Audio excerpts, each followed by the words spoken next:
तो आज की इस वीडियो में हम करने वाले हैं NS 200 का डिटेल वॉक अराउंड, ठीक है। जिन लोगों को नेकेड बाइक पसंद है उनको ये ज़रूर पसंद आती होगी, और कुछ लोगों की तो ये ड्रीम बाइक भी है। इवन जब मैं अपने लिए बाइक ढूंढ रहा था तो मुझे बहुत सारे लोग रिकमेंड कर रहे थे कि NS 200 ले लूँ, क्योंकि NS सीरीज़ की ये एक पावर पैक मशीन है। अब उन्होंने 400 लॉन्च करी है, बट उससे पहले NS की सबसे पावरफुल बाइक यही थी। तो बात करते हैं इसके बारे में डिटेल में कि कैसा क्या लुक एंड फील रहता है। हालांकि बजाज ने इसके लुक अपग्रेड नहीं किए हैं, बट वो एक चीज़ है, आज भी ये इसी लुक के साथ अच्छे खासे नंबरों में बिक जाती है। तो करते हैं इसका वॉक अराउंड, देखते हैं क्या कुछ मिलता है आपको इस बाइक में, और 1,70,000 खर्च करने के बाद आपको क्या एक्सपीरियंस मिलने वाला है बजाज की तरफ से। सबसे पहले बात कर लेते हैं इस बाइक के बारे में। तो आप देख सकते हो, आपको यहाँ पे यूएसडी फोक्स देखने को मिलते हैं, जो कि आजकल सारी बाइकों में कॉमन है। 125 सीसी में भी देखने को मिलता है आपको। लेकिन उन यूएसडी फोक्स में मुझे एक चीज़ बहुत इरिटेटिंग लगती है, दैट इज़ आपका गोल्डन कलर। इसके अंदर आपको यूएसडी फोक मिलते हैं सिल्वर कलर के, जो कि मुझे थोड़े से प्रीमियम लगते हैं। यहाँ पे आपको मडगार्ड पे कार्बन फाइबर फिनिश मिल जाता है, एंड मडगार्ड की क्वालिटी भी काफ़ी अच्छी है। लाइक इसकी प्लास्टिक क्वालिटी काफ़ी अमेजिंग दी हुई है बजाज ने, तो वो एक चीज़ है ना। यहाँ पे अगर मैं आपको टायर की बात करूँ, मैं एक काम करता हूँ, मैं फ़ोन अपने हाथ में ले लेता हूँ और आपको डिटेल में सारी चीज़ दिखाता हूँ। अगर मैं बात करूँ टायर की, तो आप टायर प्रोफाइल देख सकते हो। यहाँ पे आपको नाइलॉन ग्रिप मिलता है MRF की तरफ से, एंड इसका प्रोफाइल है 180R17, यानी इतने क्रॉस सेक्शन 100 क्रॉस सेक्शन का आपको टायर मिल रहा है। तो टायर थोड़ा सा चौड़ा होना चाहिए था मेरे हिसाब से, क्योंकि हॉर्नेट की बात करूँ अगर, विच इज़ आपका 184 सीसी, उसके अंदर थोड़ा सा वाइडर टायर आता है, तो अगला टायर थोड़ा सा वाइड होना चाहिए था। बाकी आपको ABS की बैजिंग मिल जाती है, डुअल चैनल ABS आता है इस बाइक के अंदर। ब्रेक कैलिपर आपको क्रेमिका के मिलते हैं, एंड डिस्क का साइज़ काफ़ी अच्छा है। लाइक पेटल डिस्क नहीं है, बट साइज़ काफ़ी अच्छा है, तो ब्रेकिंग परफॉर्मेंस अच्छी है इस बाइक की।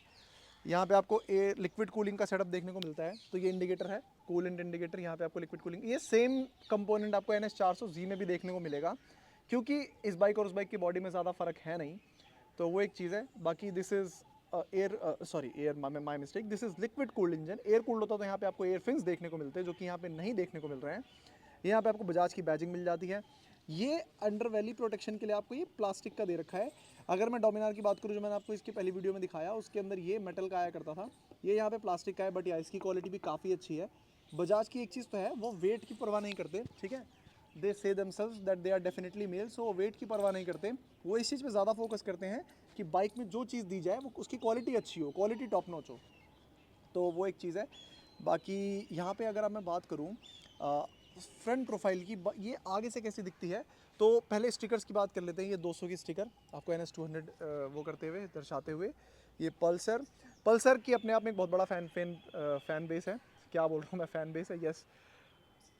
हाँ, अब बात करते हैं controversial topic, which is looks. देखो, लुक सब्जेक्टिव हो सकते हैं, आपको लुक्स अच्छे लग सकते हैं, मुझे ख़राब, या मुझे अच्छे लगे आपको ख़राब, बट मुझे NS का लुक उतना पसंद नहीं आता, ठीक है। इन्होंने जो N160 निकाली है या फिर N250 निकाली है, N सीरीज़ के लुक्स मुझे ज़्यादा अच्छे लगते हैं as compare to NS series. लेकिन यहाँ पे भी कोई ख़राबी नहीं है, आप देख सकते हो। यहाँ पे आपको इंडिकेटर देखने को मिलते हैं, जो कि अगेन काफ़ी अच्छी क्वालिटी के हैं, स्टर्डी हैं, टूटेंगे नहीं, ठीक है।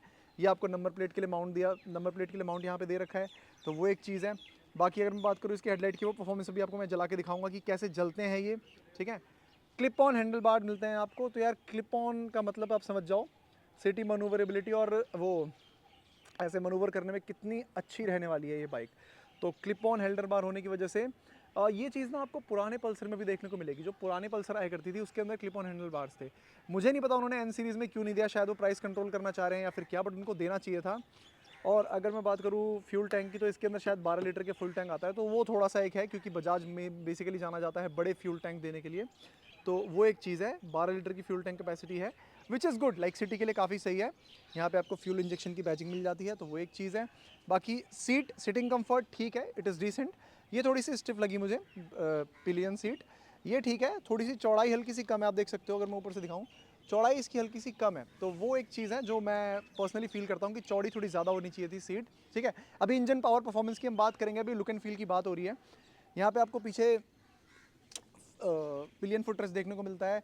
यहाँ पे ये साड़ी गार्ड मेरे ख्याल से एक एसेसरीज़ का पार्ट होगा, बट ये लगा के दिया है बजाज ने मैं रिव्यू करने के लिए, तो उसके लिए अच्छी चीज़ है। ये आपको रियर हगर मिलता है ताकि डस्ट ऊपर ना जाए। रियर टायर प्रोफाइल की अगर मैं बात करूँ, तो ये भी थोड़ा सा पतला है, लाइक दिस शुड बी 130। मुझे एक बार चेक कर लेने दो, शायद उस तरफ देखा। दिस इज़ ऑल्सो, या दिस इज़ ऑल्सो 130/70 R17। तो मुझे ये समझ नहीं आता कि बजाज जब इतनी प्राइस ले रहा है, इतने पैसे ले रहा है, तो वो इसके अंदर अगर 140 दे दे तो क्या दिक्कत है।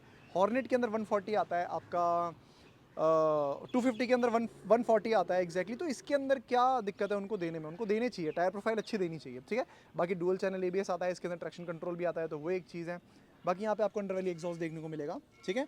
अंडरवैली एग्जॉस्ट होना कंट्रोवर्शियल टॉपिक है, होना चाहिए कि नहीं। कुछ लोगों को यहाँ पे एक साइलेंसर वाला नोजल ज़्यादा अच्छा लगता है जो कि बड़ा हो, अंडरवैल्यू उनको पसंद नहीं आता, मे बी वेट डिस्ट्रीब्यूशन की वजह से, या फिर क्या अपने रीजंस हो सकते हैं। I am not going into that, वो सब्जेक्टिव चीज़ है। आप देखो यहाँ पे आपको पिलियन फुटरेस्ट मिलता है अच्छी क्वालिटी का, हर चीज़ की क्वालिटी स्टर्डी है, बिल्ड एकदम मजबूत। ये प्लास्टिक वगैरह भी लगे हुए हैं तो इनकी क्वालिटी बहुत ज़्यादा अच्छी है, बहुत ज़्यादा अमेजिंग है। बाइक कुछ ऐसी लग रही है यहाँ से देखने में, कलर कॉम्बिनेशन भी काफ़ी अच्छा है। ये रेड और ब्लैक का टेक्सचर मुझे मतलब लुक वाइज साइड से अच्छी लगती है, आगे से इसकी हेडलैम्प मुझे बहुत बेकार लगती है, ठीक है।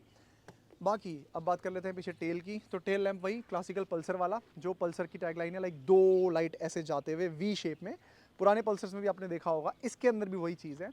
तो वो चीज़ तो ठीक है। अब बात करते हैं बजाज कहाँ पे कमी नहीं करता। अगर मेरे पास कोई की है तो मैं दिखाता हूँ आपको, ये देखो, आप इस चीज़ को देखो एक बार, this is metal, this is metal. तो सब पूछते हैं ना कि बजाज की बाइक्स क्यों हैवी होती हैं, क्यों they are tagging it as definitely male और एनीथिंग एल्स। भाई देखो यार, बजाज यहाँ प्लास्टिक दे सकता था, वो चाहता तो यहाँ भी प्लास्टिक का कंपोनेंट दे सकता था, बट उन्होंने ये चीज़ जो है वो एकदम स्टर्डी देना सही समझा। तो दिस इज़ द रीज़न कि उनकी बाइक्स में वेट ज़्यादा होता है। बट ऑल दो इनकी क्वालिटीज़ भी देखो, अब ये मेटल का है तो ये टूटेगा नहीं जल्दी, ठीक है। अगर प्लास्टिक होता तो टूट जाता कहीं से लगती।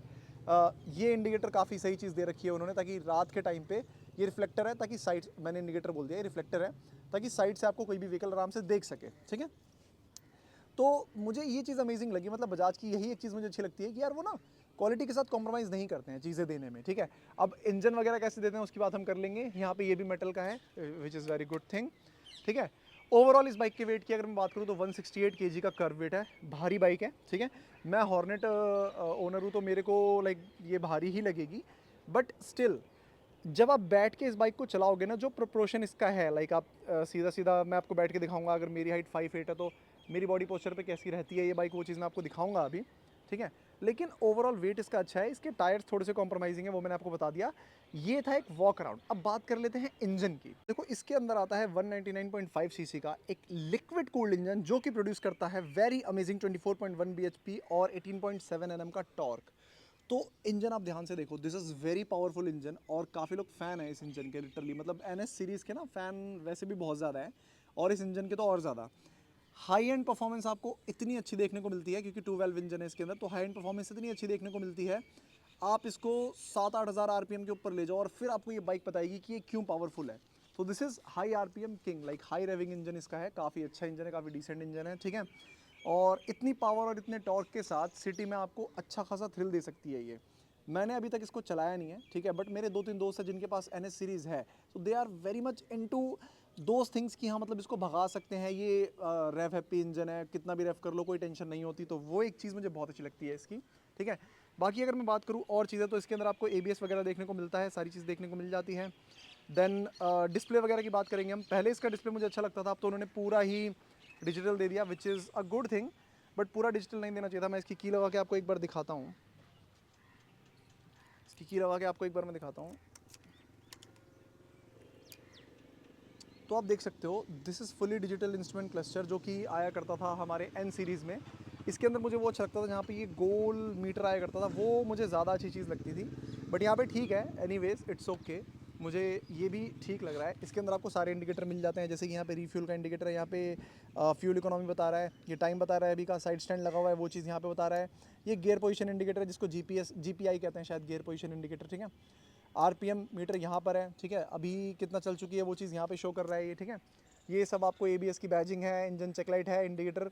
इसके अंदर एक चीज़ और, इसके अंदर ना हैज़ार्ड नहीं आता, तो हैज़ार्ड दे देना चाहिए था। अगर आप इतना पैसे ले रहे हो तो हैज़ार्ड लैम्प दे दो, टायर थोड़े से सही कर दो, बट ठीक है, वो लास्ट में हम कंक्लूजन की बात करेंगे, ठीक है, शुड यू बाय इट और नॉट। ये यहाँ पे स्मार्ट कनेक्ट बेसिकली इनका फीचर है, जो बेसिकली आप फ़ोन से कनेक्ट कर सकते हो, ताकि टर्न बाय टर्न नेविगेशन और वो सारी चीज़ें आपको देखने को मिल जाए, ठीक है। Switch qualities are okay, not that much decent as per me, ठीक है, बट हाँ ठीक ठाक है, अच्छी है, दिखने में ठीक है। ये हॉर्न वगैरह बढ़िया बढ़िया लाउड हॉर्न है इसका, तो कोई दिक्कत नहीं होती उसमें, ठीक है। की अगर मैं बात करूँ तो की भी आपको एक वेवी सी की मिलती है। तो हॉर्नेट की चाबी आप देखोगे बेकार लगता है, इसकी आपकी एकदम वेवी सी दिख रही है, तो वो एक अच्छी चीज़ लगती है मुझे, काफ़ी सही चीज़ लगती है, ठीक है। और अगर मैं बात करूँ हैंडल बार और इन सब के अलावा, अब लाइट की बात कर लेते हैं कि लाइट कैसे लगता है। तो मैं इसको करता हूँ न्यूट्रल पे और मैं इसको स्टार्ट कर देता हूँ, ठीक है। तो मैंने स्टार्ट कर दिया। अब एक बार साउंड भी सुन लो कि स्टार्ट करने के बाद इंजन साउंड कैसा लगता है। तो मैं एक बार आपको, ये इसका इंजन का साउंड है एंड ये आपका एग्जॉस्ट का साउंड है। तो ये एक चीज़ है। बाकी आगे मैं आपको हेडलाइट दिखाता हूँ जो कि मुझे नहीं पसंद, बहुत कॉन्ट्रोवर्शियल चीज़ हो सकती है, बट मेरे को देखो आप, ये नहीं पसंद, ठीक है। ये जो DRLs है, these are similar to what we get in NS400Z। NS400Z में थोड़े से ज़्यादा बड़े दिखते हैं, इसके अंदर थोड़े छोटे हैं, बट स्टिल मुझे ये वी माथे वाला लुक है ना, ये मुझे नहीं पसंद आता, ठीक है। अब ये सब्जेक्टिव हो सकता है, क्या पता आप लोगों को पसंद आए, बट बजाज को थोड़ा सा इसके लुक्स पे काम करना चाहिए। अगर वो करते हैं तो बहुत अच्छी चीज़ है, अगर वो नहीं करते तो फिर भी ये बिक तो रही है, उनका क्या ही जा रहा है। बाकी अब मैं आपको इसमें बैठ के बता देता हूँ कि मेरी हाइट के हिसाब से कितना कुछ रह रहा है और मैं इसमें फ्लैट फुट कर पा रहा हूँ कि नहीं कर पा रहा। तो मेरी हाइट है 5'8", जस्ट फॉर योर रेफरेंस। और अगर मैं बात करूँ इस बाइक की सीटिंग हाइट की, तो आप देख सकते हो मैं फ्लैट फीट कर पा रहा हूँ, बट थोड़ा सा स्ट्रगलिंग है, तो यार टो मैं टच कर दे रहा हूँ। बाकी राइडिंग पोस्चर कुछ इस तरीके का है, आप एकदम सीधा बैठते हो, हैंडल बार्स थोड़े से नीचे हैं उसको थोड़ा एग्रेसिव लुक देने के लिए। बाकी अगर आपकी हाइट 5'8", 5'7" भी है तो आप डिसेंटली इस बाइक को हैंडल कर सकते हो, कोई दिक्कत नहीं है उसके अंदर। आप ज़्यादा झुक के नहीं बैठते। एन सीरीज़ की अगर मैं बात करूँ तो एन सीरीज़ के अंदर आप ज़्यादा झुक के बैठते हो, जो कि अच्छी चीज़ नहीं है। इसके अंदर आप ज़्यादा झुक के नहीं बैठते, इसके अंदर आप एकदम सही पोस्चर में बैठते हो ताकि लॉन्ग राइड पे भी आपके कंधों में दर्द ना हो। तो वो एक चीज़ है। बाकी आप देख सकते हो, आप अपने नियर शोरूम विजिट करो और जाके चेक करो कि आपकी हाइट के हिसाब से इसका राइडिंग पोस्चर आपके लिए कैसा है।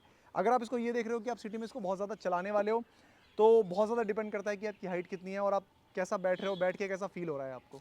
तो अब बात कर लेते हैं कंक्लूजन की, यू शुड बाय इट और नॉट, और you should consider buying it और नॉट। देखो, जिस प्राइस पॉइंट पे ये आती है, इट कॉस्ट समवेयर अराउंड 170 की पड़ती है ऑन रोड। तो इस प्राइस पॉइंट पे आपको और ऑप्शंस अगर आप देखोगे तो आपको हॉर्नेट मिलती है, जो कि इससे थोड़ी कम पावरफुल है, थोड़ी नहीं ज़्यादा। उसके अंदर 18 PS की पावर आती है, इसके अंदर ऑलमोस्ट 24 है, तो थोड़ी सी कम पावरफुल है, ठीक है। और पावर पैक्ड मशीन है ये, ठीक है। इसके अंदर 6 स्पीड गियर बॉक्स आता है, टॉप स्पीड समवेयर अराउंड 130 135 हो जाती होगी आराम से, और एक्सेलरेशन भी काफ़ी अच्छी है, ठीक है। सिटी मनूवरेबिलिटी के हिसाब से सही है। इसका वजन 158 kg है, शायद मैंने 168 बोल दिया था, 158 kg इसका वेट है। तो आप इसको तब बाय करो अगर आपका हाईवे यूज़ ज़्यादा है, ठीक है। आप लॉन्ग रूट्स पे हाईवे पे जाना पसंद करते हो, ठीक है। अगर आपको इंजन ऐसा चाहिए जो 70-80 पे आराम से क्रूज़ कर सके लॉन्ग टाइम के लिए, 1-2 घंटे आराम से राइड करो, क्योंकि हाई रेविंग इंजन है, हैप्पी रेविंग इंजन है, ठीक है। और दूसरी चीज़ ये कि अगर आप इंथुजियास्ट बंदे हो, आपको बाइक ओकेजनली भगाने का मन करता है एंड आप ट्राई करना चाहते हो कि कभी कभी आप उसको हाई स्पीड पे लेकर जाओ, तो आप इस बाइक को आराम से बाय कर सकते हो। It is a very value for money product, I would say. 200 CC की वन ऑफ द मोस्ट, क्योंकि बजाज हमेशा प्राइस कंट्रोल करने का ट्राई करता है, तो this is one of the cost effective product from Bajaj, अगर मैं बात करूँ 200 सीसी के अंदर।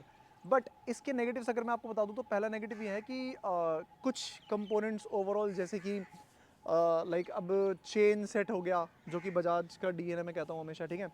दूसरी चीज़ की कभी कभी क्या है ना, इसके कुछ सारे कंपोनेंट जैसे काम करने चाहिए वैसे नहीं करते हैं, कई बार खराबी आ जाती है, कई बार कुछ लोगों के मिक्स्ड रिव्यूज़ रहते हैं इसकी मेंटेनेंस को लेके। तो मेंटेनेंस वाइज थोड़ी सी दिक्कत आपको हो सकती है, मेंटेनेंस वाइज आपको थोड़ी सी परेशानी हो सकती है। But overall if you want a machine जो कि आपको अच्छी परफॉर्मेंस दे, अच्छा थ्रिल दे इंथुजियास्ट पर्सन के लिए, बनी है ये बाइक। हाँ, बजाज दो चीज़ कंसिडर कर सकता है, एक तो इसके टायर प्रोफाइल सही कर दे, आगे 110 दे दे, पीछे 140 दे दे तो बढ़िया रहेगा, ठीक है। और दूसरी चीज़, थोड़े से लुक्स चेंज करे, खासकर हेडलाइट, क्योंकि मुझे हेडलाइट पसंद नहीं है। तो एंड करते हैं इस वीडियो को। अगर आपको कुछ और इन्फॉर्मेशन इस बाइक के बारे में जाननी है तो बताओ, एंड बताना ज़रूर कि कैसा रहा आपका रिव्यू इस बाइक को लेके, ठीक है। आपको अगर लेनी होती 200 सीसी के अराउंड तो आप लेते कि नहीं लेते। Good bye.